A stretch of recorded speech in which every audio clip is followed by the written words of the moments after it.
سارے دن گزر گئے. بھارت کے حوالے سے بات کرنا اس لیے بھی ضروری ہے کہ حجاب ایک بے ضرر سا عمل ہے. اس سے خطرہ کس بات کا ہے حکومت کو؟ وہ بڑا دلچسپ کل ایک منظر میں نے ایک ٹی وی پہ دیکھا, یعنی سوشل میڈیا پہ انہوں نے کیا تھا, مگر وہ وہ بالکل واضح نہیں تھا کہ وہ یورپ کا کوئی چینل ہے یا امریکہ کا کوئی چینل ہے. اچھا, اس میں ایک انڈیپینڈنٹ آدمی جسے پوچھا جاتا ہے کوئی جرنلسٹ ہے یا انٹلیکچوئل ہے, کوئی نون آدمی نہیں تھا, وہ تو مشہور لوگوں میں سے نہیں تھا. جی بالکل. تو وہ اس سے پوچھا جاتا ہے کہ بھئی انڈیا میں مسئلہ کیا ہے. اس نے کہا انڈیا میں مسئلہ یہ ہے, افسوس کہ یہ چھوٹا سا ہے, وہ کوئی رومال ہوتا بڑا تو میں وہ آپ کو دکھاتا کہ وہ اس نے کیا کر کے دکھایا. اس نے کہا جی کہ مسئلہ یہ ہے کہ اگر تو گلے میں ڈالیں وہ جو زعفرانی اچھالیں پھر تو ٹھیک ہے, سر پہ آ جائے, اور اگر یہاں ڈال دیں اس کو تو یہ بہت بڑا کرائم ہے. چینج کا فاصلہ ہے. چینج, اچھا یہ مسئلہ ہے جی. بات یہ ہے انڈیا جو ہے نا وہ اس راستے پہ چل نکلا ہے جس پہ ہٹلر چل نکلا تھا, جس پہ مسولینی چل نکلا تھا, جس پہ فاطمی سلطنت مصر میں آخری دنوں میں چل نکلی تھی, جس کے بعد صلاح الدین ایوبی گیا, جس پہ صلیبی چل نکلے تھے. یعنی وہ جو مسلمانوں پہ تو حملے کرتے تھے, راستے میں آپس میں لڑتے تھے, راستے میں جو ملک آتا تھا اسی کو لوٹ لیتے تھے. ٹھیک ہے نا جی. یہ جب قومیں بیمار ہو جاتی ہیں اور وہ اتنی شدید نفرت کا ہیجان کا شکار ہوتے ہیں, امریکہ میں بھی یہ پروسیس شروع ہو چکا ہے. یہ بڑی عجیب و غریب بات ہے. دنیا بدلتی رہتی ہے, جس نے اس دنیا کو بنایا ہے نا وہ اس دنیا کو بدلتا رہتا ہے, اور وہ کہتا ہے کہ جس کو چاہتا ہوں ملک عطا کرتا ہوں, جس کو چاہتا ہوں طاقت عطا کرتا ہوں. ٹھیک ہے, جس سے چاہتا ہوں چھین لیتا. کیا ہارون صاحب یہ بڑا خطرناک ہے, پورا نوجوان طبقہ انڈیا کا انتہا پسندی کی طرف راغب ہے, تو یہ کتنا نقصان دہ ہے؟ ٹوٹنے کے تو خطرات پیدا ہو گئے, آپ نے کہا تھا کچھ اقتباسات بھی ہیں آپ کے پاس, وہ بھی آپ شاید شیئر کرنے والے ہیں. دیکھیے OIC نے کہا کہ مسلم دشمنی پہ تشویش کا اظہار کیا, اور اقوام متحدہ کے انسانی حقوق کی کونسل سے کہا ہے کہ وہ اس کا نوٹس لے. ایسے ہی ہے. تو یہ بجائے اس کے کہ ہم اپنی بات کریں, میں آپ کو سناتا ہوں کہ انڈین دانشور کیا کہتے ہیں, امریکی دانشور کیا کہتے ہیں, جو ان میں سے معتبر ترین لوگ ہیں یہ اس رویے کے اوپر, انڈیا کے اس رویے کے اوپر. جی دیکھیے ارون رائے کیا کہتی ہیں. پہلے تو ارون رائے لوگوں کو معلوم ہونا چاہیے کہ کیا ہے. 97 میں ان کا جو ناول چھپا تھا وہ 40 سے زیادہ زبانوں میں ترجمہ ہوا تھا, 60 لاکھ کاپیاں اس کی فروخت ہوئی تھی. یہ ان کی حیثیت ہے. ہاں جی, اور بھی بہت سی کتابیں انہوں نے لکھی ہیں. وہ کیا کہتی ہیں, ہندو قوم پرستی بھارت کو روس اور یوگوسلاویہ کی طرح ٹکڑے ٹکڑے کر سکتی ہے. ذرا جملے پہ غور فرمائیں.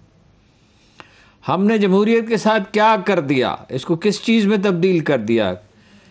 کیا ہوتا ہے جب اسے کھوکھلا کر دیا جاتا ہے یا اس کو کوئی مطلب نہیں رہ جاتا,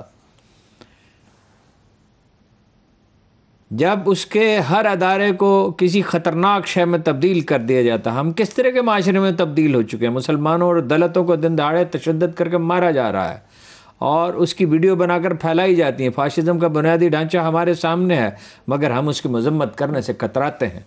مقبوضہ کشمیر کو بھارت کا حصہ کیوں بننا چاہیے؟ اگر وہ آزادی چاہتے ہیں تو انہیں آزادی ملنی چاہیے. کشمیر ہندوستان کو شکست نہیں دے سکتا, لیکن وہ بھارت کو نگل جائے گا. خیر اور بھی ہیں اس میں بڑے اہم اقتباسات ہیں, ٹائم نہیں ہے. اب نوم چومسکی کیا کہتے ہیں, 94 سال کی عمر کا آدمی ہے, آپ جانتے ہی ہیں کہ 10 سے زیادہ ان کے شعر آفاق کتابیں ہیں, بین الاقوامی تعلقات پہ, معیشت پہ, سوشلزم پہ, سرمایہ دارانہ نظام پہ, تھیوری اور لینگویج پہ 15 سے زیادہ کتابیں ہیں. وہ کیا کہتے ہیں, بھارت میں فرقہ واریت کے موضوع پر اپنا مغرب میں بڑھتے ہوئے اسلامو فوبیا نے بھارت میں مہلک شکل اختیار کر لیا ہے. مودی حکومت نے سیکولرزم کو منظم طریقے سے ختم کر رہی ہے اور ملک کو ہندو راشٹر میں تبدیل کر رہی ہے. بھارت کا سب سے بڑا المیہ یہ ہے کہ لوگ ہندو بالادستی کے نظریے میں غرق ہیں. اس نظریے کی وجہ سے گاندھی کا قتل ہوا. یہ ایک دن کی بات نہیں, آپ یہاں میں اس کو ایکسپلین کرتا ہوں آپ کو, اور یہی نظریہ آج بھارت میں غالب ہے. گزارش یہ ہے کہ کانگریس کے ہاتھ سے تو جو نظریات تھے گاندھی کے اور نہرو کے, ان کے ہاتھ سے تو اسی وقت نکل گیا تھا. نہرو کو تو ٹی وی اور اخبارات سے پتہ چلا تھا کہ حیدرآباد میں آپریشن ہو گیا. اسی وقت ولبھ بھائی پٹیل نے ٹیک اوور کرے. گاندھی کو اسی وقت قتل کر دیا گیا تھا. جس نے قتل کیا اس کے مجسمے لگا رہے ہیں. اس کا نہیں، وہ تو مجسمے تو لگا رہے ہیں، میں 48 کی بات کر رہا ہوں، وہ تو آج لگا رہے ہیں نا. اسی وقت قتل کر دیا گیا نا. تو ہندوستان تو دراصل اس کی روح وہی تھی جو قائد اعظم نے کہا تھا. ایک واقعہ شیخ عبداللہ کو قائد اعظم نے بتایا تھا کہ ایک ہندو لیڈر، اس کا نام بھی ہے اب یاد نہیں ہے، انہوں نے اپنی آٹو بایوگرافی میں لکھا آتش چنار میں، شیخ عبداللہ نے، کہ انہوں نے کہا کہ میں ہوٹل میں بیٹھا تھا، کھانا کھا رہا تھا. عام طور پہ تو ہوٹل میں کھانا نہیں کھاتے تھے، کوئی لوگوں کو بلایا ہوگا تو کہ ہندو لیڈر آیا فلانا، تلک تھا شاید، تو اس سے کہا گیا یہ تشریف لائیے کھانا کھائیے. انہوں نے کہا کہ میں تو مسلمان کے ساتھ کھانا نہیں کھا سکتا، بھشٹ ہو جائے گا. اچھا. تو قائد اعظم میں تو بڑا تحمل اور وقار تھا، وہ تو اس طرح کے لوگ نہیں تھے یہ جیسے آج ہمارے لیڈر پیدا ہو گئے ہر بات پہ گالی دیتے ہیں اور گالی دینے والوں کو اکساتے ہیں. انہوں نے کہا آپ ساتھ کی میز پہ تشریف رکھیے اور ویٹر سے کہا کہ پھل یا خشک میوے، ڈرائی فروٹ، جو چیز یہ کھانا چاہتے ہیں، یہ دودھ ان کو سرو کر دیں. اور یہ کہہ کے وہ اپنے کہا، انہوں نے کہا عبداللہ تم میرے بیٹے کی طرح ہو، میرے بال سفید ہیں، میں نے ساری عمر ان کے ساتھ گزاری ہے، ان کے ساتھ تمہاری نبھ نہیں سکے گی. شیخ عبداللہ نے جو کچھ کیا اس کا نتیجہ انہوں نے بھگتا، ان کی اولاد نے بھگتا، خود جیل گئے اور آج تک کشمیر میں آج تک وہی صورتحال ہے. لیکن ہارون صاحب یہ بھی کہا جا رہا ہے کہ 2 سال پہلے بھی یہ مسئلہ اٹھا تھا، اب 2 سال کے بعد پھر دوبارہ سے حجاب کا مسئلہ اٹھا ہے. شاید یہ ریاستوں میں انتخابات سے حجاب کا مسئلہ نہیں ہے، حجاب تو اس کا ایک آف شوٹ ہے نا.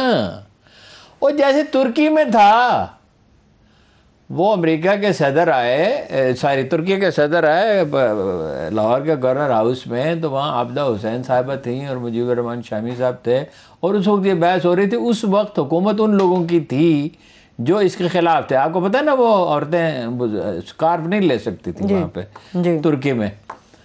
اور تو وہ عابدہ حسین صاحبہ نے کہا کہ مصر پریز، مجھے یاد نہیں صدر کا نام کیا تھا، کہ یہ اپنا میرے سر پہ چادر جو ہے وہ مجھے اڑانا چاہتے ہیں، ٹھیک ہے، سکارف میرے سر پہ. انہوں نے کہا نہیں بالکل نہیں.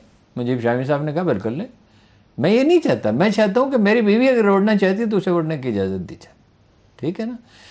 سکارف مسئلہ نہیں ہے، مسئلہ یہ ہے کہ دوسرے درجے کے شہری بن کے رہو، دلت بن کے رہو. میں نے یہ پوائنٹ کئی دفعہ ایکسپلین کیا ہے کہ بدھ مت کو کھا گئے، وہ سکھ مت کو کھا گئے، جین مت کو کھا گئے، ہر وہ مذہب جو پیدا ہوا اس کے بت انہوں نے بنا لیے.